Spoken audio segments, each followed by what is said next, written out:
মই ভোগজৰালৈ মই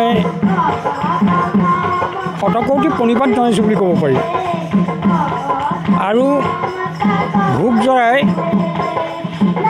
মোৰ এই জীৱনৰ বিয়লি বালিকা। বৰ্তমান মোৰ এই ৮৬ বছৰ বয়সত মই ভৰি দিম অহা ২ জানুৱাৰীত। এই মুহূৰ্তত আজি ভোগজৰা অনুষ্ঠানটিয়ে, এই সামাজিক আৰ্থসামাজিক অনুষ্ঠানটিয়ে যি মোলৈ সাদৰ সন্মান আগবঢ়াইছে, মানে জীয়াঢল উপত্যকা বঁটা দি, তাৰ বাবে মই নথৈ আনন্দিত হৈছোঁ।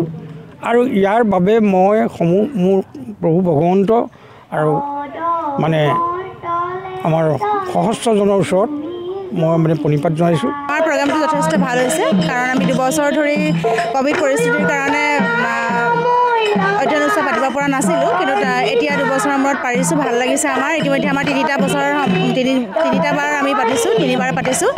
আৰু আজিৰ অনুষ্ঠানটোত আমি কেইবাটাও বঁটা প্ৰদান অনুষ্ঠান পাতিছোঁ। বিশেষকৈ জীয়াঢল উপত্যকা বঁটা আমাৰ সকলোৰে পৰিচিত, আমাৰ সকলোৰে শ্ৰদ্ধাৰ ধেমাজিৰ সাহিত্য সংবাদ জগতৰ পুৰোধা ব্যক্তি উমেশ চেতিয়া ছাৰক সম্বৰ্ধনা জনোৱা হৈছে জীয়াঢল উপত্যকা বঁটাৰে। তাৰোপৰিও ধেমাজি জিলাখনৰ এগৰাকী প্ৰখ্যাত জনপ্ৰিয় কবি, নাট্যকাৰ আৰু সাংবাদিক অনিৰ্বাণ বি গোহাঁইৰ স্মৃতিত 3জন বিশেষ কবি, নাট্যকৰ্মী আৰু সাংবাদিকক পুৰস্কাৰ প্ৰদান কৰা হৈছে। পুৰস্কাৰ মানে আমি সম্বৰ্ধনা প্ৰদান কৰা হৈছে।